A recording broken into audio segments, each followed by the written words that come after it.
ಸೋರುತ್ತಿಹುದು RTO ಕಚೇರಿ ಮಳಿಗೆ. ಇಲ್ಲಿ ಬಂದವರಿಗೆ ಇಲ್ಲ ರಕ್ಷಣೆ. ಅನಾಹುತ ಸಂಭವಿಸುವ ಮುನ್ನ ಎಚ್ಚೆತ್ತುಕೊಳ್ಳುವರೆ. ಶಿಥಿಲಗೊಂಡ ಗೋಡೆಗಳು, ಮಳೆ ಬಂದರೆ ಸೋರುವ ಮಳಿಗೆಗಳು, ಉದುರಿ ಬೀಳುತ್ತಿರುವ ಮೇಲ್ಛಾವಣಿಗಳು, ಪ್ಲಾಸ್ಟಿಕ್ ಹೊದಿಕೆಯಿಂದ ತಾತ್ಕಾಲಿಕ ರಕ್ಷಣೆ, ಬಿರುಕು ಬಿಟ್ಟ ಗೋಡೆಗಳು, ಮಳೆ ನೀರಿನಿಂದ ನೆನೆಯುತ್ತಿರುವ ಕಡತಗಳು, ಮುರಿದು ಬಿದ್ದ ಗೇಟ್ ಬಾಗಿಲುಗಳು, ಮೇಲ್ಛಾವಣಿಯಲ್ಲಿ ಸೊಂಪಾಗಿ ಬೆಳೆದ ಹುಲ್ಲುಹಾಸು. ಇದು ಹುಣಸೂರು ತಾಲೂಕಿನ ಆರ್ಟಿಒ ಕಚೇರಿಯ ದುಸ್ಥಿತಿ. ಹೌದು ವೀಕ್ಷಕರೇ, ಇದು ಮೈಸೂರಿನಿಂದ ಮಡಿಕೇರಿಗೆ ತೆರಳುವ ಮುಖ್ಯ ರಸ್ತೆಯಲ್ಲಿ 2004ರಿಂದ ಕಾರ್ಯನಿರ್ವಹಿಸುತ್ತಿರುವ ಪ್ರಾದೇಶಿಕ ಕಚೇರಿಯ ದುಸ್ಥಿತಿಯಾಗಿದೆ. ನೀರಾವರಿ ಇಲಾಖೆಯಿಂದ ಕಟ್ಟಡವನ್ನು ಬಾಡಿಗೆ ಪಡೆದು ನಡೆಸುತ್ತಿರುವ ಆರ್ಟಿಒ ಕಚೇರಿಗೆ ರಕ್ಷಣೆ ಮರೀಚಿಕೆಯಾಗಿದೆ. ಗೋಡೆಗಳು ಶಿಥಿಲಗೊಂಡಿದ್ದು ಯಾವುದೇ ಹಂತದಲ್ಲಿ ಬೇಕಾದರೂ ಕುಸಿಯುವ ಸಾಧ್ಯತೆ ಇದೆ. ಇಲ್ಲಿ ಕಾರ್ಯನಿರ್ವಹಿಸುವ ಅಧಿಕಾರಿ ಸಿಬ್ಬಂದಿ ವರ್ಗ ಜೀವವನ್ನು ಕೈಯಲ್ಲಿಡಿದು ಕೆಲಸ ಮಾಡ್ತಿದ್ದಾರೆ. ಮಳೆ ಬಂದರಂತೂ ಇಲ್ಲಿನ ಸಿಬ್ಬಂದಿಗಳು ನರಕ ಯಾತನೆಯನ್ನು ಅನುಭವಿಸ್ತಾರೆ. ಸಿಬ್ಬಂದಿ ಅಧಿಕಾರಿಗಳಿಗೆ ರಕ್ಷಣೆ ಇಲ್ಲದಿರುವಾಗ ಸಾರ್ವಜನಿಕರ ಗತಿ ಏನಾಗಬೇಕು? ಪ್ರತಿದಿನ ನೂರಾರು ಮಂದಿ ಈ ಕಚೇರಿಗೆ ಭೇಟಿ ನೀಡ್ತಾರೆ. ಸ್ವಂತ ಕಟ್ಟಡಕ್ಕಾಗಿ ಈಗಾಗಲೇ ತಾಲೂಕು ಆಡಳಿತ ಕಚೇರಿಗೆ ಸ್ಥಳ ನೀಡುವಂತೆ ಪತ್ರ ಬರೆದಿದ್ದಾರೆ. ಇದುವರೆಗೂ ಯಾವುದೇ ಸ್ಪಂದನೆ ಸಿಕ್ಕಿಲ್ಲ. ನೀರಾವರಿ ಇಲಾಖೆ ಅಧಿಕಾರಿಗಳು ನಿಯತ್ತಾಗಿ ಬಾಡಿಗೆ ಪಡೆದರೂ ನಿರ್ವಹಣೆಯ ಬಗ್ಗೆ ಚಿಂತಿಸ್ತಾ ಇಲ್ಲ.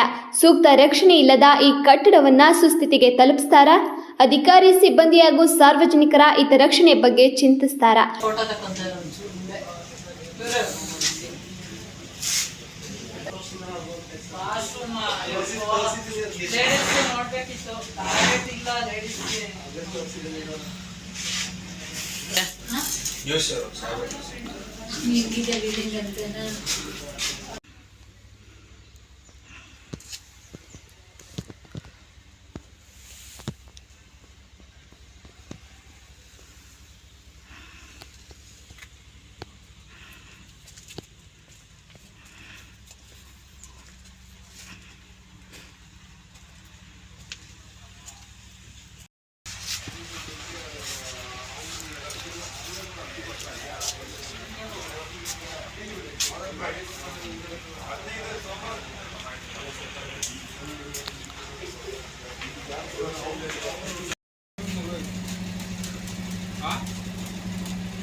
ಮಾಟೆ ಶಾಸನ ಅವಳ ಹೆಸರೇನು?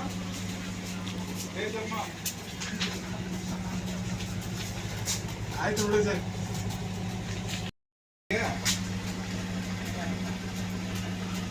ಬೆಳಿಗ್ಗೆ ಇಸ್ಕೊಂತ ಇರ್ಲಿ.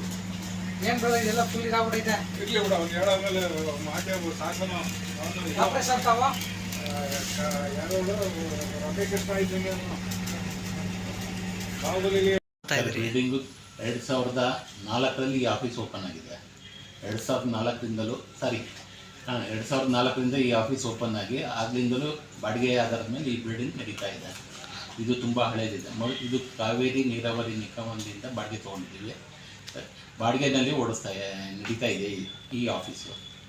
ಬಾಡಿಗೆನಲ್ಲಿ ನಡೆಸ್ತಿರೋದ್ರಿಂದ ಈಗ ಯಾವುದೇ ಮೇಂಟೆನೆನ್ಸ್ ಆಗಿಲ್ಲ.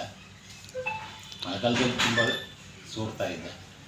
ಹಂಗಾಗಿ ಬಿಲ್ಡಿಂಗನ್ನು ನಾವು ಚೇಂಜ್ ಮಾಡಬೇಕು ಅಂತ ಗೌರ್ಮೆಂಟಿಗೆ ಬರೆದು ಇದನ್ನು ಫಂಡನ್ನು ಇಟ್ಟಿದ್ದಾರೆ. ಒಂದು ಜಾಗ ಸಿಕ್ಕಿದ್ರೆ ಇದ್ರದ್ದು ಒಂದು ಟ್ರ್ಯಾಕು ಮತ್ತು ಒಳ್ಳೆ ಹುಣಸೂರು ಪಟ್ಟಣಕ್ಕೆ ಒಂದು ಒಳ್ಳೆ ಆಫೀಸ್ ಮಾಡಬೇಕು ಅಂತ ಆಲೋಚನೆ ಇದೆ ಸರ್. ಈಗ ಬಿಲ್ಡಿಂಗ್ ನೋಡ್ತಾ ಬಂದ್ವಿ, ಸುತ್ತಮುತ್ತ ಗೋಡೆ ಕುಸಿತ ಪರಿಸ್ಥಿತಿಯಲ್ಲಿ ಇದೆ. ಆದರೆ ಎಲ್ಲೋ ಒಂದು ಕಡೆ ಜನಗಳು ಸಾರ್ವಜನಿಕರಿಗೆ ಏನಾದರೂ ತೊಂದರೆ ಆಗುತ್ತೆ ಅನ್ನೋ ಒಂದು ಭಾವನೆ. ಆ ಭಯ ನಮಗೂ ಇದೆ. ಆದರೆ ಅದಕ್ಕೋಸ್ಕರನೇ ಆದಷ್ಟು ಬೇಗ ಬಿಲ್ಡಿಂಗನ್ನು ರೆಡಿ ಮಾಡಬೇಕು ಅಂದ್ಬಿಟ್ಟು ಗೌರ್ಮೆಂಟ್ ಹಂತದಲ್ಲಿ ಮಾತಾಡಿ ಈ ಜಾಗಕ್ಕೋಸ್ಕರ ಹುಡುಕ್ತಾ ಇದ್ದೀವಿ. ಜಾಗ ಸಿಕ್ತು ಅಂದರೆ ಇಮಿಡಿಯೇಟಾಗಿ ಬಿಲ್ಡಿಂಗ್ ರೆಡಿ ಆಗುತ್ತೆ ಸರ್. ಈಗ ತಾನೇ ತಹಸೀಲ್ದಾರ್ಗೆ ಒಂದು ಅರ್ಜಿ ಹಾಕಿದ್ದೀರ ತಾವು, ಒಂದು ಜಾಗ ಬೇಕು ಅಂತ. 2023ರಲ್ಲಿ ಹಾಕಿರೋದು. ಅವರು ಹಂತದಲ್ಲಿ ಕಂಪ್ಲೀಟ್ ಆಗಿತ್ತು. ಆದರೆ ಯಾರೋ ಅಬ್ಜೆಕ್ಷನ್ ಹಾಕಿರೋದ್ರಿಂದ ಅದು ಪೆಂಡಿಂಗ್ ಉಳ್ಕೊಂಡಿದೆ. ಅದೊಂದು ಸಾಲ್ವ್ ಆಯಿತು ಅಂದರೆ ಆದಷ್ಟು ಬೇಗ ಹುಣಸೂರು ಪಟ್ಟಣಕ್ಕೆ ಒಂದು ಒಳ್ಳೆ ಸುಸಜ್ಜಿತವಾದ ಬಿಲ್ಡಿಂಗ್ ರೆಡಿ ಆಗುತ್ತೆ.